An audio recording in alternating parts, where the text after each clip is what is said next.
My father logged in, didn't hesitate, didn't stall, typed the password like it had never been questioned. Then he turned the screen toward me. See? Simple. There's no money. The balance sat there. $0 clean. Empty. Undeniable. He even refreshed it. Once, then again. Like he wanted to make sure I saw it update in real time. Nothing changed. Still zero. Still empty. Still final. I nodded. Because what else was I supposed to do? The numbers were right there. The account I had been told held everything. Gone. Just like that. No warning. No explanation. Just zero. You should have checked earlier, he said. Not angry. Worse. Calm. Like this wasn't a loss. Like it was a lesson. You can't depend on assumptions. Assumptions. That word stayed with me, because what I had believed wasn't an assumption. It was something he had told me, repeatedly, over years. That account is for the family. You don't need to worry about money. I'll handle it. Handle it. That was his favorite phrase. And for a long time, I let him. Because that's how it works in families like mine. You don't question control. You inherit it. You trust it. You build your life around it without ever needing to verify it. Until one day, you're sitting in front of a screen watching it disappear. I leaned closer, not because I didn't believe him, because I needed to understand how something that had always been there was suddenly gone. No transactions, no recent activity, nothing. Just absence. Where did it go? I asked. Simple question, reasonable, expected. He leaned back slightly, not defensive, prepared. It's been used, he said. Used, not spent, not lost, used. Like it had served a purpose, like it was never meant to stay. For what? I asked. He didn't answer immediately. That pause was the first thing that felt wrong. Not the zero, not the explanation.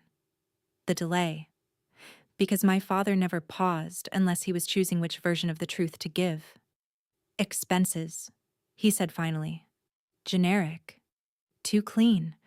The kind of answer that doesn't invite follow-up questions. I nodded again. Because pushing harder in that moment would have made me the problem. And he knew that. That's why he kept his voice steady. That's why he turned the screen slowly. That's why he refreshed it twice. He wasn't just showing me numbers, he was controlling how I received them. You need to start being realistic, he added. There it was. The second layer. Not just explanation. Reframing. Turning loss into responsibility. Making the absence my fault. Subtle. Clean. Effective. Because now, if I questioned it, I wasn't asking about money. I was challenging him. And in our family, that line mattered. So I didn't. I sat there, looked at the screen one last time. $0, and accepted it. That's the part people don't understand later. They think, I should have known. I should have checked earlier. I should have questioned him the moment something felt off. I didn't. Because trust, when it's built slowly enough, doesn't feel like a decision. It feels like structure. And you don't question structure until it collapses. I left that day believing him. Not completely, not comfortably, but enough. Enough to move on. Enough to adjust. Enough to start rebuilding around the idea that the money was gone. Until the next month. Same date. Same time. $5,200 moved again. I saw it by accident. That's the part that changed everything. Not a deep search. Not a discovery. A glance. A notification I almost ignored. $5,200 transferred. From the same account. The one that had nothing in it. I stared at the screen. Didn't move. Didn't breathe. Because there are moments where reality doesn't break. It splits. One version says, "You saw zero." The other says, "Money is still moving." And both can be true. I opened the transfer details, slowly, carefully, like if I moved too fast, it would disappear. The amount, the date, the time, everything matched. Clean, precise, routine. Then, the name. I stopped. Not because I didn't recognize it, because I did. Immediately. And that's when I realized the account wasn't empty. It had just been emptied for me. I didn't close the screen. That mattered. Because instinct says, look away, call someone, ask questions, do anything except sit there and let the contradiction finish forming. I didn't. I stayed, watched it. $5,200 not pending. Completed, time-stamped, exact. The same account that had shown me. $0. Now moving money like nothing had changed. I checked the date again. Same day, same time, down to the minute. That wasn't random. That was structure. I scrolled. Slow. Not searching yet. Just observing. Because when something breaks that cleanly, you don't look for answers. You look for patterns. There it was. Last month. $5,200. Same date. Same time. The month before that. $5,200. Again and again and again. Not a fluctuation, not a mistake. A system. I leaned back, just slightly, because now, the problem was no longer confusion, it was intention. He didn't show me a broken account. He showed me a version of it. Clean, empty, controlled. And I believed it. That part settled deeper than anything else. Not the money, the presentation. I went back to the most recent transfer. Opened the details again. Slower this time, because the first time I had seen the name, but not understood what it meant. Now I did. The account receiving the money wasn't unfamiliar. It wasn't hidden. It wasn't coded. It was worse. Recognizable. I didn't say it out loud. Didn't need to. Because recognition isn't loud, it's immediate and irreversible. I checked the routing, the confirmation number, the reference line. Everything matched. Clean. Legitimate. That was the problem. Nothing about it looked like theft. Nothing about it looked like fraud. It looked authorized. I sat there with the screen open, and something inside me began to shift. Not anger. Not yet. Alignment. Because now, two things were true at the same time. He showed me $0, and the account was still moving money on a fixed schedule. That meant one thing. The version he showed me was not the version he was using. I refreshed the page. Once, then again. Just like he did. $0. Still there. Still clean. Still convincing. Then I went back to the transaction log. And there it was. Movement. Consistency. Precision. Two realities. Same account. Different access. That's when I stopped thinking like a daughter. And started thinking like someone who had just been managed. Because this wasn't about money. Not anymore. It was about control. What I saw depended on how I looked. What he showed me depended on what he allowed. And the difference between those two things was everything. I closed the app. Not because I was done, because I needed to step back before I reacted. I sat there in silence, counting backwards through every conversation we had about that account. Every time he said, "I'll handle it." Every time I accepted that as enough. Every time I chose not to check. That's when it became clear. This didn't start now. This had been running for months, maybe longer. Long enough to build rhythm. Long enough to feel normal. Long enough that when he showed me $0, it looked like an ending. It wasn't. It was a filter. I opened the app again, not to check the money, to check the timing, next scheduled date, Same pattern, same minute, next month, already set. That's when something inside me locked in. Not panic, not fear, decision. Because now, this wasn't about asking him what happened. It was about knowing before he could explain it. I thought the moment everything changed was when I saw the money move. I was wrong. The moment it changed was when I realized it had never stopped, and I had only been shown the version where it looked like it did. I didn't call him. That was the first decision that mattered. Because calling him would have given him time to explain, time to adjust, time to close whatever I had just opened. No, if this was real, I needed to see it before he knew I was looking. I opened the account again. Not the balance, the structure, tabs, menus. Hidden sections no one ever checks unless they're looking for something specific. Most people stop at the main screen. Balance, recent activity. That's enough. It's designed that way. Simple, clean, convincing. I didn't stop there. I went deeper. Linked accounts. That's where it started. One line, small, almost invisible if you weren't paying attention. External transfer destination. I clicked it. Nothing dramatic. Just a list. Short. Too short. Because if money had been moving every month, there should have been more. More history. More variation. There wasn't. Just one. One destination. Repeated. $5,200 every time. That wasn't spending. That was rooting. I leaned forward. Not because I needed to see better.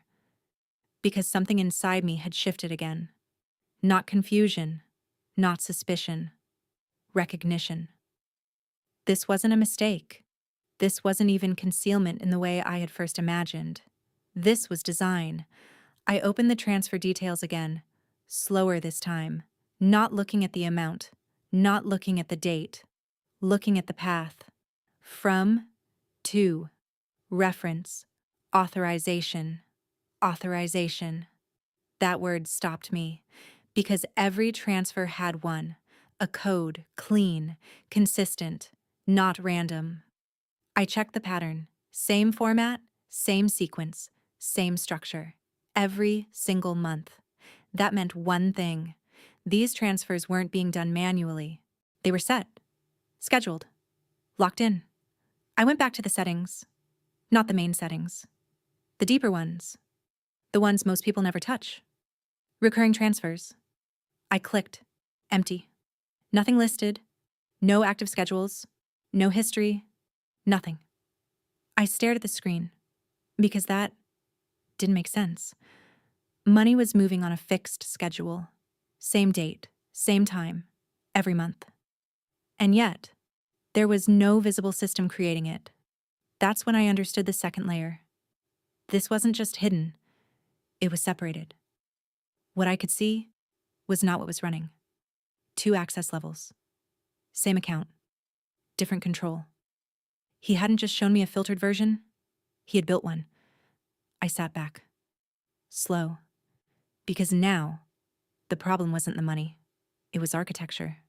Someone had designed this so that I could log in, see zero, check everything, and still never find what was actually happening.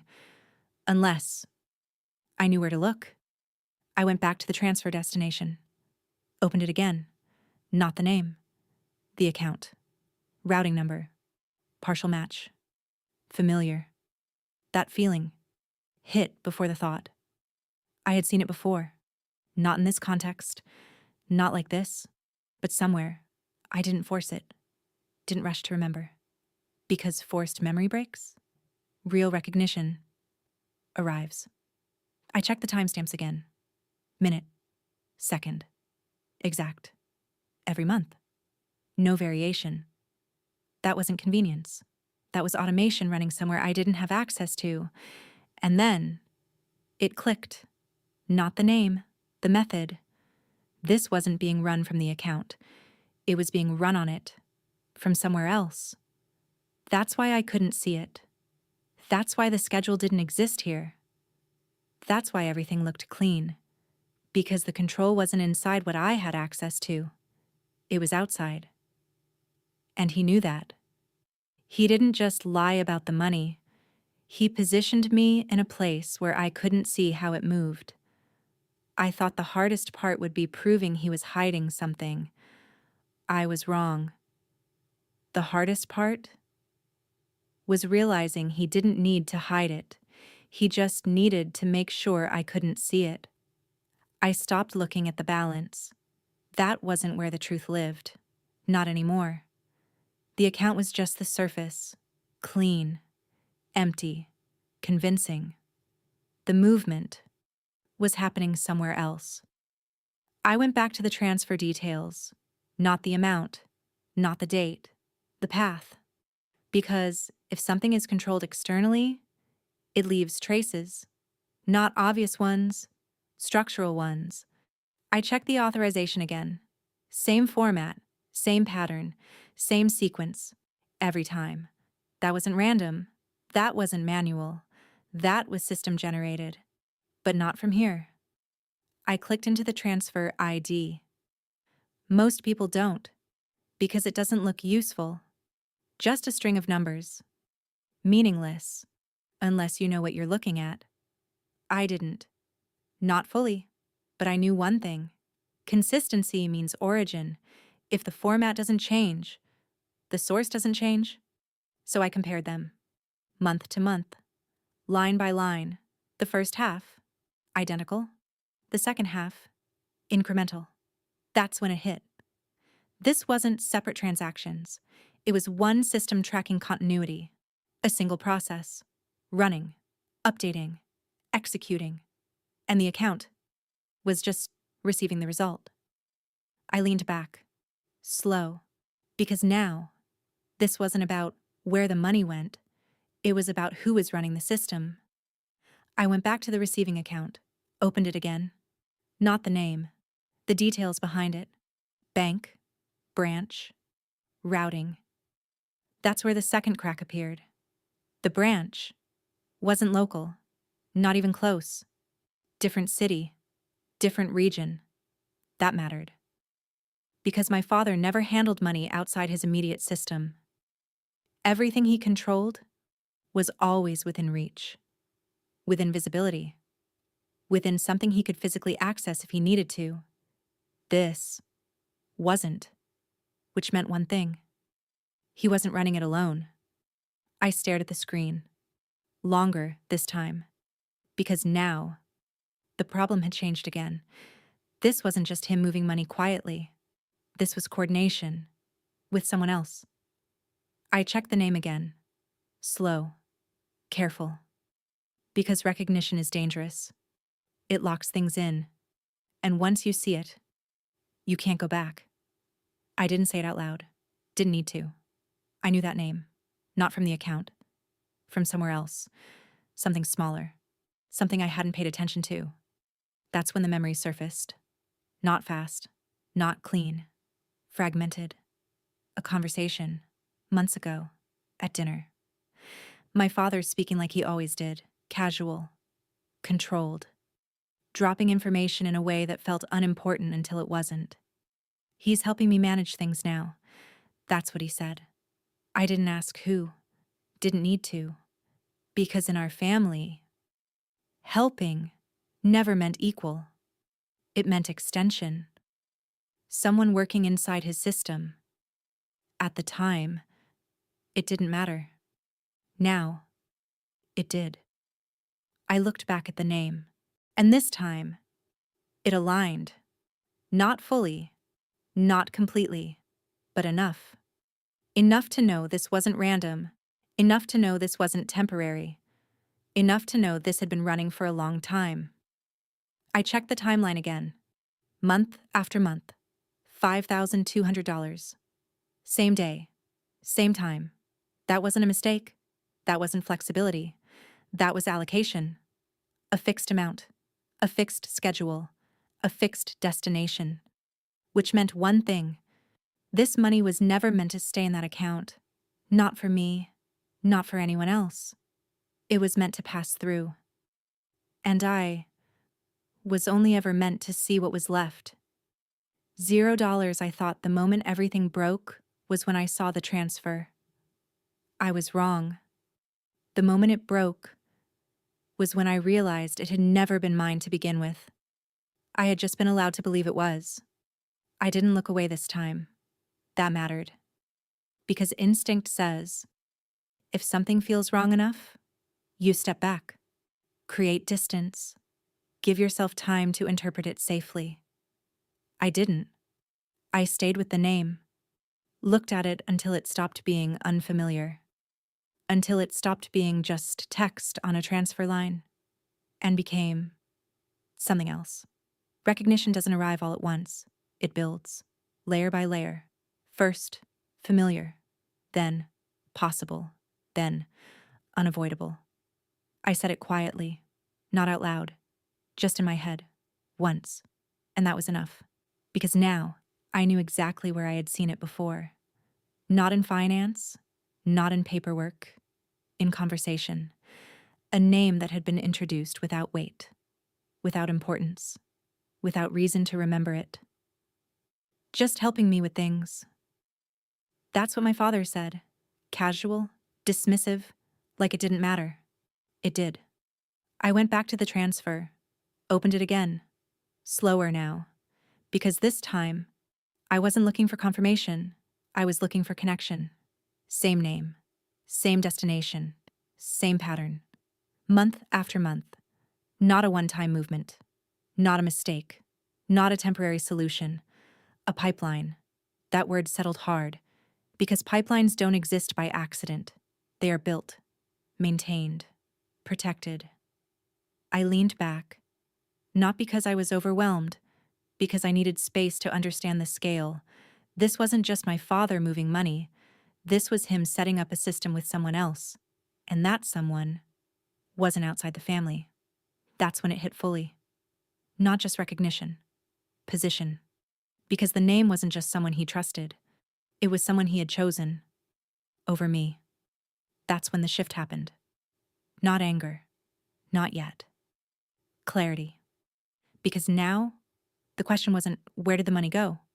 It was, who was it meant for? And the answer was no longer abstract. It had a name. I checked the timing again. Same date. Same time. Every month. Not aligned to bills. Not aligned to expenses. Aligned to a schedule. That meant one thing. This wasn't reactive, it was planned. I opened the earliest transaction, scrolled all the way down, past months, past entries, until I hit the first one, $5,200. Same pattern, same structure, same destination. That's when I saw the date, the day it started. I froze, not physically, internally, because that date wasn't random. It aligned with something else. Something I hadn't connected until now. The day he told me, we need to simplify things. The day he took control of the account. The day he said, you don't need to worry about money anymore. That was the beginning. Not of the loss, of the system. And suddenly, everything lined up. The trust, the control, the zero balance, the monthly movement. All of it. Designed from the same point. I thought he had taken the money. I was wrong. He had redirected it. From the moment he gained access. And I had been watching the surface the entire time. I looked at the name again. And this time, it didn't feel like a mystery. It felt like a decision. One he made a long time ago. I thought the hardest part would be proving he lied. I was wrong. The hardest part was realizing he never intended for me to know what was actually mine, because from the beginning, it wasn't. I didn't call him. Not that night. Not the next morning.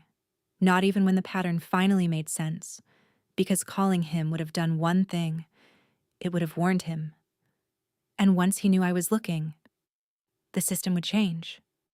Disappear. Or worse. Adapt. No, if this was built, I needed to understand it before I touched it, so I didn't confront him. I tested it. The next transfer was already scheduled. Same date, same time. $5,200 predictable, reliable, controlled. That gave me something he didn't expect. Time. I opened the account again, not to check the balance, to map it. From, to, timing, authorization. Every detail had a rhythm, and rhythm can be interrupted. I didn't try to stop the transfer. That would have been obvious. Too visible, too direct. Instead, I went smaller. I changed one thing, the notification settings.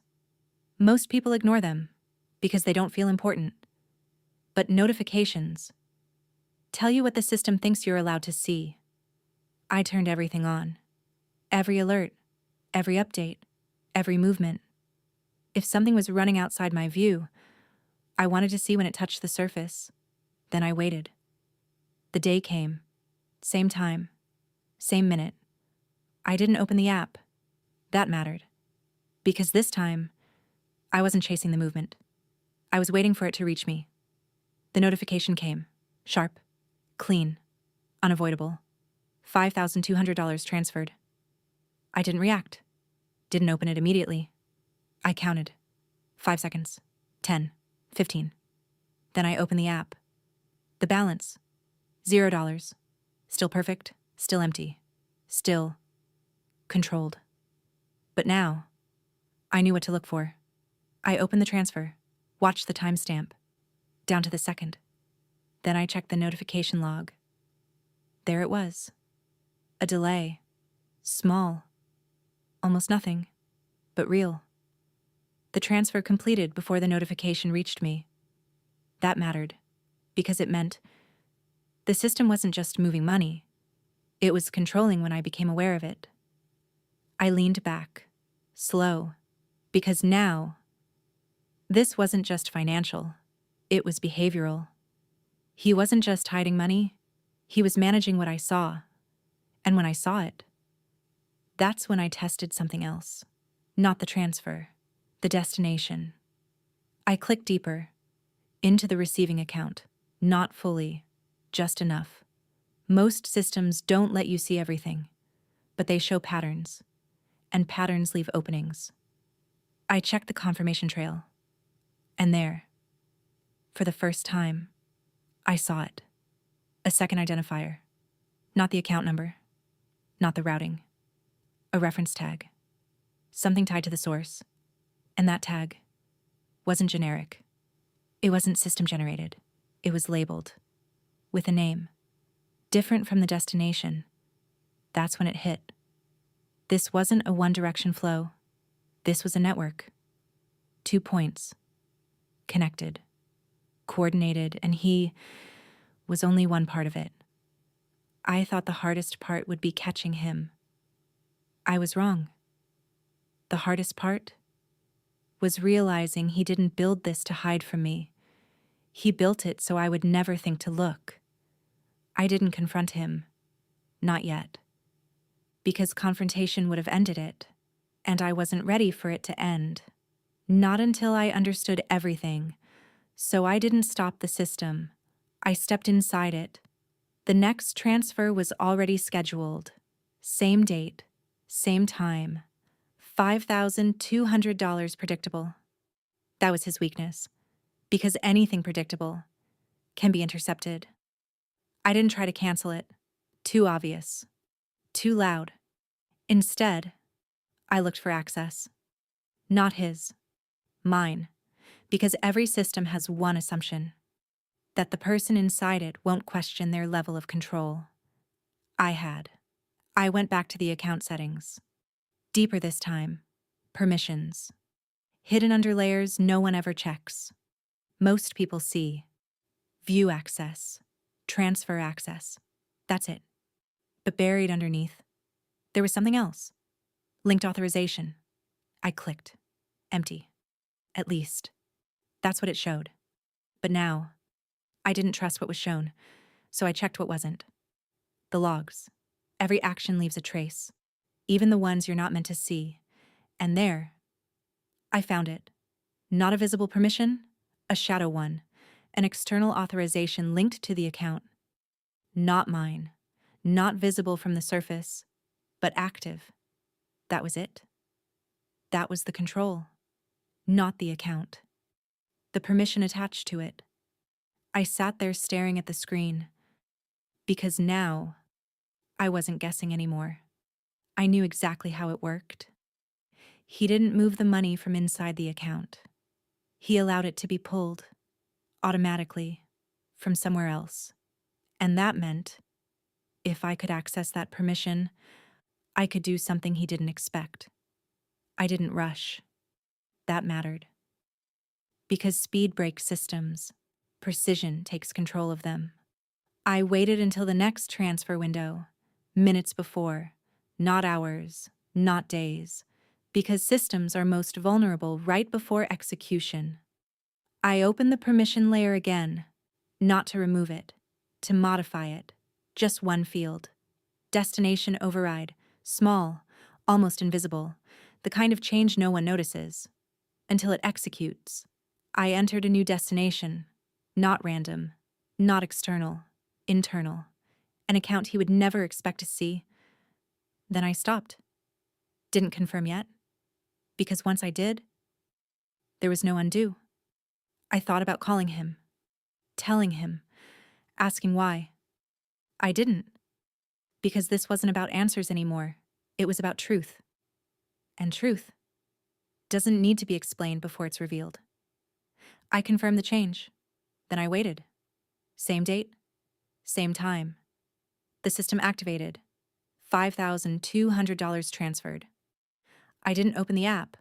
Not immediately. I let it finish. Because this time, I wasn't watching what he showed me. I was watching what he didn't know had changed. Then, my phone vibrated. Different notification. Not the usual one. A second alert.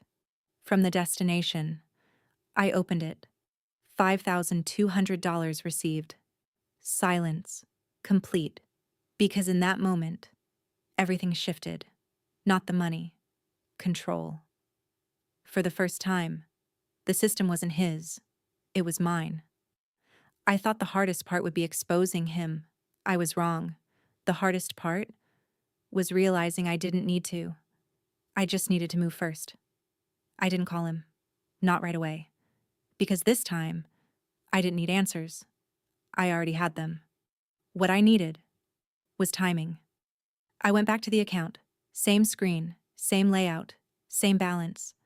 $0 still clean, still empty, still perfect. Nothing had changed. At least, not where he could see it. That was the point. Because the system had never been about reality. It had always been about visibility. He showed me zero, because zero was what I was allowed to see. Now, I understood. So I waited until he did it again. Same routine, same chair, same calm voice, same login. He didn't hesitate, didn't check anything first, typed the password, turned the screen toward me. See? There it was. $0. He refreshed it. Once, then again. Nothing changed. Still empty. Still convincing. Still his version. I nodded. Just like before. Because some things need to repeat. Before they break. You understand now, he said. Not a question, a conclusion. I looked at the screen, then at him. And for the first time, I didn't see control. I saw structure. The one he built. The one I stepped into. The one that no longer belonged to him. I reached for my phone. Slow, not reactive, not emotional, deliberate. Opened the notification, turned the screen toward him. Same date, I said. He didn't look immediately. That mattered. Because hesitation only happens when something doesn't fit. Then he looked. $5,200 received. Not pending, not processing. Completed. His eyes moved. Not fast. Not panicked. But searching. Because now, two realities were in the same room. His. $0 and mine. $5,200 moved, and they couldn't both be true. He reached for the keyboard, refreshed again. $0. Still there. Still perfect. Still wrong. Where did you get that? He asked. Quiet, controlled, but thinner now. I didn't answer immediately, because this moment wasn't about information. It was about position. The same place you did, I said. That landed. Harder than anything else. Because now, he understood. Not everything. Not the method. But enough. Enough to know he wasn't the only one inside the system anymore. He leaned back. Slow. That was the first real break. Not in the account. In him. Because for the first time, he didn't know what I could see. And uncertainty is the one thing he never allowed himself. You shouldn't be doing this, he said. There it was. Not denial. Not explanation. Control. Trying to come back. I looked at him. Calm. Clear. You already did. Silence. Complete. Because that sentence didn't accuse him. It mirrored him. Everything he had built. Everything he had hidden. Everything he had controlled. Returned. I stood up.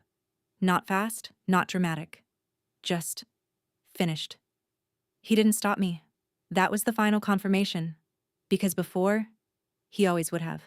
Explained. Redirected. Reframed. Now, he couldn't. Because the system had already shifted. And once that happens, there's no version of control that comes back the same way. I thought the hardest part would be finding the truth. I was wrong. The hardest part was realizing how easily I had accepted the version he showed me, because the money was never gone. It was just moving where I wasn't looking.